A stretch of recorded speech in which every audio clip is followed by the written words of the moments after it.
तमाम देखने और सुनने वालों को मेरी तरफ से अस्सलाम वालेकुम। मेरा नाम है मोहम्मद हुमायूं रहमान और आप देख रहे हैं the hidden chapters YouTube channel. नाज़रीन कराम, वक्त के धारे में तख्त बदल जाते हैं, जहां ताकतें ठहरती नहीं नक्शो नगर मिट जाती हैं। यहाँ पर बात हो रही है एक बहुत ही बड़ी स्ट्रेटजिक तब्दीली की जिसने जनूबी एशिया यानी कि नॉर्थ एशिया, यहाँ पर बात हो रही है एक बहुत ही बड़ी स्ट्रेटजिक तब्दीली की जिसके अंदर जो साउथ एशिया है और इसके अलावा जितने भी वस्ती एशिया यानी कि सेंट्रल एशिया के ममालिक हैं, इनके ऊपर एक बहुत ही बड़ा इम्पैक्ट आया है। एनी एयर बेस जो कि ताजिकिस्तान के करीब है, कहा जाता रहा कि भारत का एक बैरून मुल्क एक अहम फौजी अड्डा रहा है, लेकिन अब वो अड्डा वापस हो गया है। और आइए जानते हैं कि ये अड्डा कब, क्यों और किस वजह से वापस हुआ, इसके भारत के ऊपर क्या इम्पैक्ट्स हैं और पाकिस्तान के इसके ऊपर क्या क्या इम्पैक्ट्स आ सकते हैं। तमाम चीज़ों को हम पॉइंट्स में लेकर डिस्कस करेंगे ताकि आप हर चीज़ को आसानी के साथ समझ सकें। तो चलिए इस वीडियो को स्टार्ट करती हैं, लेकिन वीडियो की तरफ बढ़ने से पहले अगर अभी तक आपने हमारे चैनल को सब्सक्राइब नहीं किया तो हमारी हौसला अफजाई के लिए इस चैनल को सब्सक्राइब लाजमी कीजिएगा, नेज़ इस वीडियो को लाइक लाजमी कीजिएगा। शुरू करते हैं आज की इस वीडियो को। सबसे पहले हम यहाँ पर ये जानेंगे कि अड्डे का क़याम और इसका पस मंज़र क्या है। ताजिकिस्तान जो कि कभी सोवियत यूनियन का हिस्सा था, सेंट्रल एशिया के अंदर जोग्राफिकल लिहाज से एक अहम मकाम रखता है। ये मुल्क अफगानिस्तान, चीन, उज़्बेकिस्तान और कज़ाकिस्तान के साथ अपनी जो हदूद हैं यानी कि जो बॉर्डर है इसको शेयर करते हैं। भारत ने तकरीबन सन 2002 के अंदर ताजिकिस्तान के साथ एक मुआहदा किया था और वो मुआहदा था एनी एयर बेस का, जिसके अंदर इंडिया ने ये कहा था कि वो ताजिकिस्तान के साथ एनी एयर बेस की तामीर और इसके साथ जितने भी ऑपरेशंस होंगे उन सब के अंदर हिस्सा लेगा। इस अड्डे की अहमियत की बुनियादी वजह ये भी है कि जियोग्राफिकल पोजीशन इसकी बहुत ही ज़्यादा क्रिटिकल है, क्योंकि यही एयर बेस जो है ये अफगानिस्तान का जो नॉर्दर्न हिस्सा है जिसका नाम है वाखान कॉरिडोर, इसके बहुत ही ज़्यादा करीब है। पाकिस्तानी ज़ेरे इंतज़ाम कश्मीर यानी कि पाकिस्तानी ऑक्यूपाइड कश्मीर, इसके जो जितने भी आसपास के इलाके हैं वो भी इनके बहुत ही ज़्यादा करीब आते हैं। और इन सब चीज़ों का भारत को एक बहुत ही बड़ा फ़ायदा ये था कि भारत को एक जो सेंट्रल एशिया के अंदर जो स्ट्रेटेजिक इंपॉर्टेंस होती है ये बहुत ही ज़्यादा मिल रही थी। यहाँ तक कि जो भारत था इसने इस अड्डे को फाल बनाने के लिए तकरीबन 3200 मीटर लॉन्ग रनवे भी बनाया। भारत ने ताजिकिस्तान को हैंगर्स भी बनाकर दिए जिसके अंदर जो जहाज़ है इनको स्टोर किया जाए। इसी के साथ जो फ्यूल स्टोरेज का सिस्टम होता है ये भी बनाकर दिया।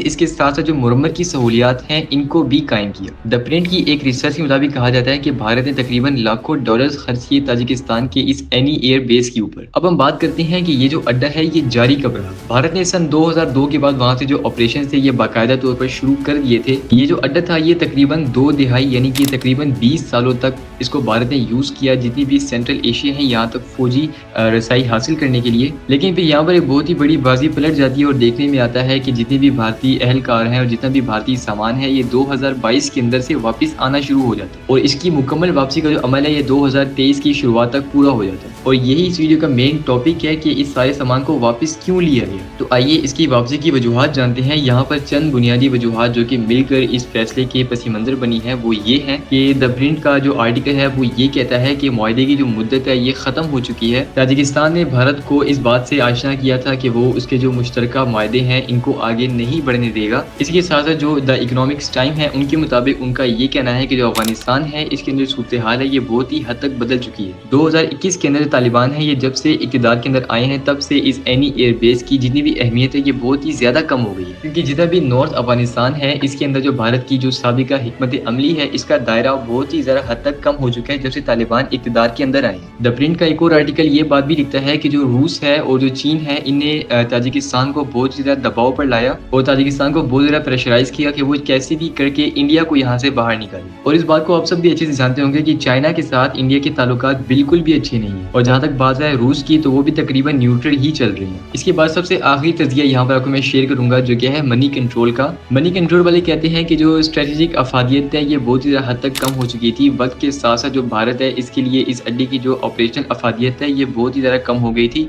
एक बड़ी वजह ये भी थी कि पाकिस्तान की सिम से जो भारत के जितनी भी मरकजी अस्करी तवज्जो थी ये बहुत ही ज़्यादा कम हो गई थी और जो सेंट्रल एशिया था इसके हालात बहुत ही ज़्यादा तेज़ी के साथ चेंज होते जा रहे थे, क्योंकि आपको पता है कि जो हालात हैं ये हमेशा सेम नहीं रहते, लिहाजा हर बार हालात को डील करने के लिए एक सेम ट्रिक काम नहीं आती। अब हम जानते हैं कि इस एनी एयर बेस को भारत से ले लेने के बाद जो भारत के ऊपर इम्पैक्ट्स हैं या फिर जो सेंट्रल एशिया है इसके ऊपर क्या क्या इम्पैक्ट्स आ सकते हैं। हम साथ साथ ये भी डिस्कस करेंगे कौन कौन से इम्पैक्ट जो हैं वो आ चुके हैं। तो इस फैसले से ये वाज़ेह होता है कि जो भारत का वस्ती एशिया था यानी कि सेंट्रल एशिया था इसके अंदर जो फौजी असासे हैं, तो इस फैसले से ये बात साफ साफ जाहिर होती है कि जो भारत का सेंट्रल एशिया के अंदर जो फौजी असासे था इनको बरकरार रखने का जो प्लान था वो इतना कामयाब साबित नहीं हुआ। और ख़ास तौर पर जब इलाकाई ताकत طاقتیں جو ہوتی ہیں جیسے کہ روس اور چین، جب یہ سرگرم ہو جاتی ہیں تو ان کے سامنے کوئی بھی نیشن اپنی جو آرمی ہوتی ہے اس کو اسٹینڈ اپ نہیں کر سکتا۔ تاجکستان کی جانب سے اس معاہدے کو آگے نہ بڑھانے کا عمل بھارت کے لیے ایک بہت ہی بڑا سگنل ہے کہ وہ کریڈٹ پر یا پھر جو بلند توقعات ہیں ان کے اوپر اپنی فوجی رسائی کو برقرار بالکل بھی نہیں رکھ سکتا۔ تاجکستان کی جانب سے جو معاہدہ ہے اس کو آگے نہ بڑھانے کا عمل جو بھارت ہے اس کے لیے بہت ہی بڑا سگنل ہے کہ وہ کریڈٹ یا پھر بلند توقعات کے اوپر اپنی جو فوجی رسائی ہے اس کو برقرار بالکل بھی نہیں رکھ سکتا۔ یہ بھارت کے لیے ایک سیکھ بھی ہے کہ نہ صرف سولجر پاور یعنی کہ عسکری رسائی بلکہ اس کے ساتھ جو سفارتی اور معاشی اور علاقائی تعلقات ہوتی ہیں ان کے اوپر بھی آپ کا فوکس ہونا چاہیے۔ لہٰذا آج کی تاریخ کے بعد انڈیا کا جو سینٹرل ایشیا ہے اس کے اوپر جتنا بھی کنٹرول تھا جو کہ عسکری کنٹرول تھا